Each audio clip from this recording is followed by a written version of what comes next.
PC ឆ្នាំ2005 នៅប្រទេសឥណ្ឌាមានសាសនាព្រះឥស្វរៈ1000ឆ្នាំក្រោយនៅក្នុងប្រទេសឥណ្ឌាមានសាសនាថ្មីគឺព្រះពុទ្ធហើយនឹងនៅក្រោយសាសនាពុទ្ធបានចេញមកប្រទេសឥណ្ឌានោះមានសាសនាថ្មីមួយទៀតគេហៅថាសាសនាហិណ្ឌូដូច្នេះហើយឥឡូវមកសានេះចង់និយាយអំពីសាសនាហិណ្ឌូបាទនេះជាសាសនាព្រះឥស្វរៈមានលក្ខណៈអ្វីនៅទីនេះមានសាសនាឥស្វរៈដែលមានឋានៈខ្ពស់ជាងគេគឺព្រះមហាដោយសម័យនោះព្រះពោធិចេញមកប្រទេសឥណ្ឌាហើយនឹងគាត់ប្រកាសថាយើងទាំងអស់គ្នាជាមនុស្សដូចគ្នា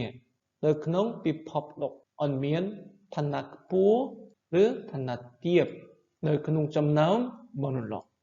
យើងទាំងអស់គ្នាជាមនុស្សស្មើគ្នាដូច្នេះហើយព្រះមហានៅក្នុងសាសនាព្រះឥស្វរៈអត់ចូលចិត្តសាសនាពុទ្ធដូច្នេះហើយប្រជាជនគេចាប់ផ្ដើមចូលចិត្តសាសនាពុទ្ធដោយសារតែដោយទីនេះអត់មានឋានៈទេមនុស្សទាំងអស់គ្នាគឺស្មើគ្នាម្នាក់ដែលមានឋានៈទាបមកចូលចិត្តសាសនាពុទ្ធដូច្នេះហើយព្រះសង្ឃនៅក្នុងសាសនាឥស្វរៈអត់ចូលចិត្តសាសនាពុទ្ធពេលនោះព្រះសង្ឃនៅក្នុងសាសនាឥស្វរៈបានបង្កើតសាសនាថ្មីគឺជាអ្វីគេហៅថាសាសនាហិណ្ឌូប៉ុន្តែហិណ្ឌូមិនមែនជាសាសនាដូចជាទស្សនៈសកលរបស់គេបាទគេបានបង្រៀនថាកុំថ្វាយយ៉ានបូជាប៉ុន្តែទៅទន្លែហើយលៀងសមត្ថអំពីអំពើបាបរបស់អ្នកទាំងអស់គ្នាព្រះសង្ឃធ្វើឲ្យប្រជាជនដាក់ទានលើទន្លែហើយប្រាប់បំណងប្រាថ្នារបស់គេចំពោះព្រះរបស់គេដូច្នេះហើយប្រជាជនជាច្រើនទៅសាសនាហិណ្ឌូវិញហើយនឹងព្រះសង្ឃនៅក្នុងសាសនាហិណ្ឌូរៀបចំព្រះជាច្រើនប៉ុន្តែព្រះពុទ្ធមិនដែលបង្រៀនអំពីព្រះនៅក្នុងពិភពលោកប៉ុន្តែមនុស្សជាច្រើនចូលចិត្តព្រះគេកាន់សាសនាហិណ្ឌូនេះជាព្រះនៅក្នុងសាសនាហិណ្ឌូបងប្អូនទាំងអស់គ្នាស្គាល់គេទាំងអស់គ្នាបាទនៅចុងក្រោយមានព្រះមួយទៀតគឺជាអ្វីព្រះសង្ឃគាត់បានបង្កើតព្រះមួយទៀតគឺជាអ្វីនេះជាអីគេបាទព្រះពុទ្ធគាត់បង្កើតព្រះមួយដោយព្រះពុទ្ធដែលឈ្មោះសមណគោឧត្តមគាត់បានធ្វើជាព្រះនៅក្នុងប្រទេសឥណ្ឌាបាទមកដូចគ្នាបាទព្រះពុទ្ធមកពីណាមកពីព្រះវិស្ណុដូច្នេះហើយប្រជាជនឥណ្ឌាកាន់ព្រះមួយគឺព្រះពុទ្ធហើយនឹងកូនសិស្សរបស់គាត់ខ្លះបង្រៀនថាព្រះពុទ្ធគឺជាព្រះប៉ុន្តែកូនសិស្សរបស់ខ្លះបង្រៀនថាព្រះពុទ្ធមិនមែនជាព្រះគាត់ជាមនុស្សធម្មតាដែលបានត្រាស់ព្រះពុទ្ធបានបង្រៀនថាកុំធ្វើរូបព្រះដោយសារពិភពលោកនេះអត់មានព្រះទេប៉ុន្តែគាត់បានក្លាយជាព្រះវិញកូនសិស្សរបស់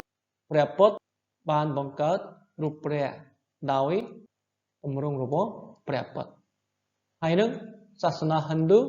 រៀបចំព្រះមួយគឺព្រះពុទ្ធមកពីណាមកពីព្រះវិស្ណុសម័យនោះនៅក្នុងប្រទេសឥណ្ឌាមានព្រះសង្ឃពុករលួយគេទាំងអស់គ្នាចាប់ដៃរបស់ស្ដេចព្រះសង្ឃប្រកាសថាស្ដេចមកពីណាមកពីព្រះវិស្ណុនោះស្ដេចសប្បាយមែនស្ដេចជួយសាសនាហិណ្ឌូជួយព្រះសង្ឃនយោបាយនឹងសាសនាចូលរួមគ្នាហើយនឹង xì chiều mấy khné xì ai kế lôi và cái này miếng sasana pre eswara miếng sasana pot rồi pel dael pre pot chen mok núp sasana pre eswara bongកើតសាសនាថ្មីគឺសាសនាហិណ្ឌូប៉ុន្តែជនជាតិឥណ្ឌាមិនដែលបង្រៀនថាសាសនារបស់គេគឺជាសាសនាហិណ្ឌូប្រទេសអង់គ្លេសគេហៅថាសាសនាហិណ្ឌូប្រទេសអង់គ្លេសហៅសាសនាឥណ្ឌាថាសាសនាហិណ្ឌូពីស៊ីឆ្នាំ268នោះនៅក្នុងប្រទេសឥណ្ឌាមានប្រទេសទួយជាច្រើនពីស៊ីឆ្នាំ268នោះមានស្ដេចមួយឈ្មោះអាសូកាគាត់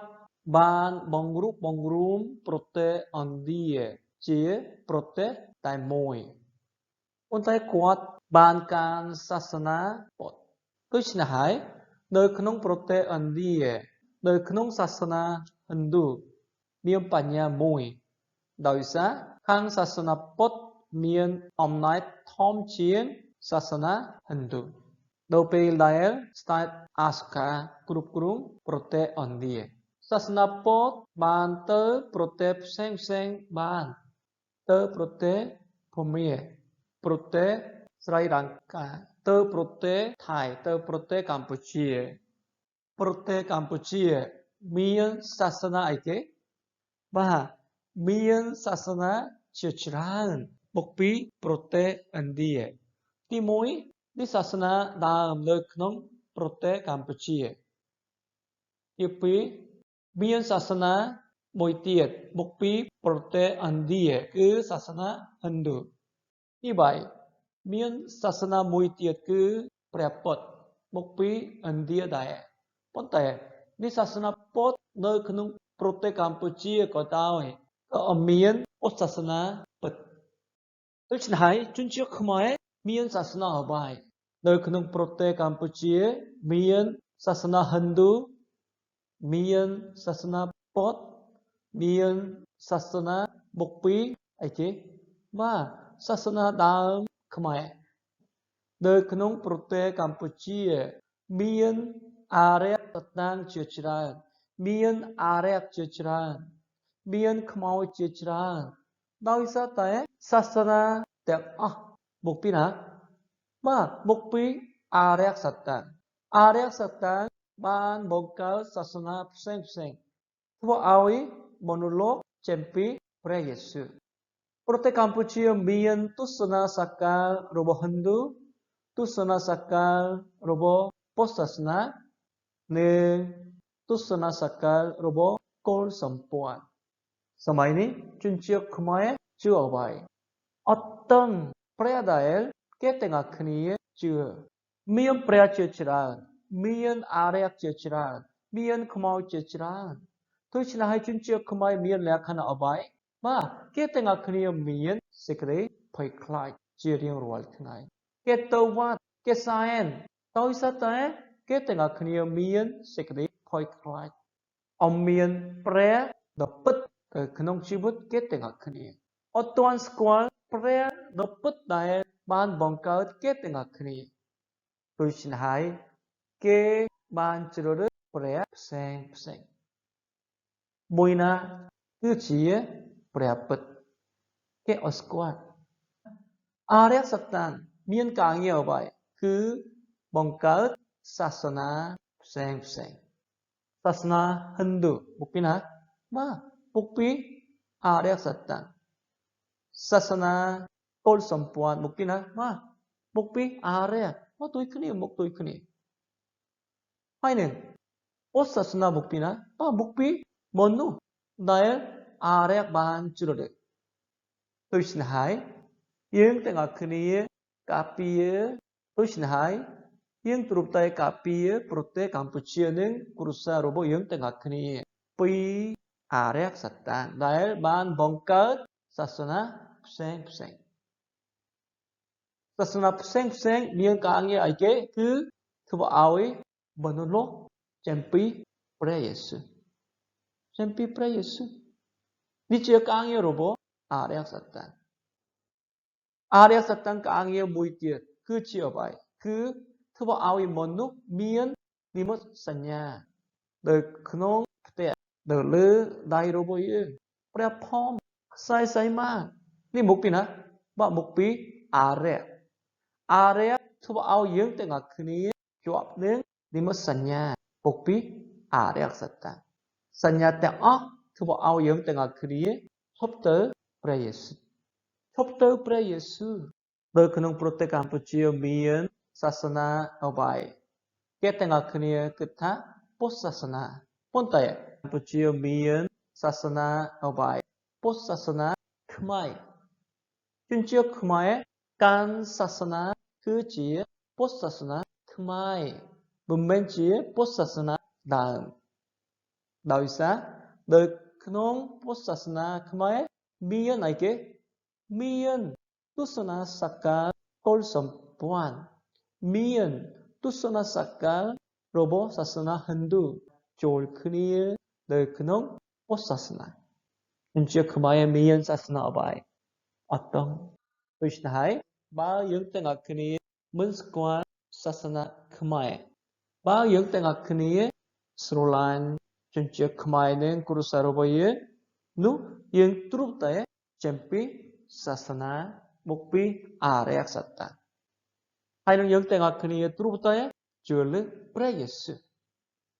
ជនជាតិខ្មែរនិងគ្រួសារយើងទាំងអស់គ្នាទ្រង់តែនៅជាប់នឹងព្រះយេស៊ូវតែមួយប៉ុណ្ណោះនៅពេលដែលយើងទាំងអស់គ្នានៅជាប់នឹងសាសនាមកពីអារក្សនោះយើងទាំងអស់គ្នាមានសេចក្តីភ័យខ្លាចជារៀងរាល់ថ្ងៃថ្វាយដង្វាយទៅវាយដោយសារតែគេទាំងអស់គ្នាភ័យខ្លាចសេចក្តីភ័យខ្លាចមកពីណាមកពីអារក្សសត្តាកិច្ចការចំពុក4ខ11និង12មានបន្ទូលថាគ្មានសេចក្តីសង្គ្រោះដោយសារអ្នកណាទៀតសោះត្បិតនៅក្រោមមេឃគ្មាននាមឈ្មោះណាទៀតបានប្រទានមកមនុស្សលោកឲ្យយើងរាល់គ្នាបានសង្គ្រោះនោះឡើយបាទព្រះយេស៊ូវតែមួយប៉ុណ្ណោះព្រះពិតតែមួយប៉ុណ្ណោះនៅក្នុងប្រទេសយើងនៅក្នុងពិភពលោកគឺព្រះយេស៊ូវអមមានព្រះឯណាទៀតសឡើយសុទ្ធតែអារក្សសុទ្ធតែរូបព្រះមកពីអារក្សសុទ្ធតែសាសនាមកពីអារក្សសុទ្ធតែនិមិត្តសញ្ញាមកពីអារក្សធ្វើឲ្យយើងទាំងអស់គ្នាឈប់ជឿលើព្រះយេស៊ូវប៉ុន្តែព្រះយេស៊ូវជាព្រះសង្គ្រោះតែមួយប៉ុណ្ណោះសម្រាប់យើងទាំងអស់គ្នាឲ្យរៀបពីអំពើបាបសេចក្តីភ័យខ្លាចនិងអារក្សសត្តាគ្រួសារយើងទាំងអស់គ្នាទ្រង់ក៏បាយគឺព្រះនាមព្រះយេស៊ូវគ្រីស្ទតែមួយប៉ុណ្ណោះសូមចេះផុតពីសាសនារបស់បងប្អូនទាំងអស់គ្នាទៅព្រះយេស៊ូវតែមួយប៉ុណ្ណោះជនជាតិខ្មែរមានសាសនាពុទ្ធគេទទួលសាសនាហិណ្ឌូគេទទួលហើយគេទទួលសាសនាកុលសម្ព័ន្ធហើយនឹងគេចង់បានព្រះមួយទៀតគឺព្រះយេស៊ូវគេចង់ចូលគ្នាកុំជឿលើព្រះយេស៊ូវជាមួយនឹងព្រះផ្សេងទៀតយើងជ្រើសរើសព្រះតែមួយប៉ុណ្ណោះគឺព្រះយេស៊ូវខុសគ្នាឆ្ងាយមានព្រះតែមួយប៉ុណ្ណោះគឺព្រះយេស៊ូវទស្សនសកលរបស់ហិណ្ឌូទស្សនសកលរបស់ពុទ្ធសាសនាទស្សនសកលរបស់យើងទ្រង់តែមានទស្សនសកលខុសគ្នាអចោលបចោលរូបចោលហើយសូមកាន់ទស្សនសកល គ្រីស្ទសាសនាតែមួយប៉ុណ្ណោះដោយការជឿលើព្រះយេស៊ូវតែមួយប៉ុណ្ណោះនោះយើងទាំងអស់គ្នាអាចការពារអារក្សសតានបំផ្លាញគ្រួសារយើងទាំងអស់គ្នាដោយសាសនាផ្សេងបាទដូច្នេះហើយបងប្អូនទាំងអស់គ្នាអើយគុំស្អប់សាសនាផ្សេងចូលស្អប់អារក្សសតាននៅក្នុងសាសនានោះគុំបំផ្លាញព្រះវិហារចូលបំផ្លាញអារក្សសតាននៅក្នុងព្រះវិហារគុំស្អប់អ្នកកាន់សាសនាផ្សេងចូលស្អប់អារក្សសតាននៅក្នុងអ្នកដែលកាន់សាសនាផ្សេងបើបងប្អូនទាំងអស់គ្នាចង់ទទួលសេចក្តីសង្គ្រោះរួចពីអំពើបាបនិងសេចក្តីភ័យខ្លាចនោះបងប្អូនទាំងអស់គ្នាទ្រង់តែជឿលើព្រះយេស៊ូវដោយសារតែព្រះយេស៊ូវជាព្រះដ៏ពិតតែមួយប៉ុណ្ណោះដែលអាចបំផ្លាញអារក្សសតាននិងបណ្ដេញអារក្សសតានយើងទ្រង់តែស្គាល់សាសនារបស់គ្រួសារយើងទាំងអស់គ្នាឥឡូវយើងទាំងអស់គ្នានិងគ្រួសារយើងទាំងអស់គ្នានៅជាប់អបាយសាសនាអបាយនៅពេលយើងទាំងអស់គ្នាជាប់នឹងសាសនាផ្សេងនោះយើងទាំងអស់គ្នានៅជាប់នឹងអារក្សសតានដូច្នេះហើយសូមកាន់សាសនាគ្រីស្ទតែមួយប៉ុណ្ណោះសូមជឿលើព្រះយេស៊ូវតែមួយប៉ុណ្ណោះហាឡេលូយ៉ា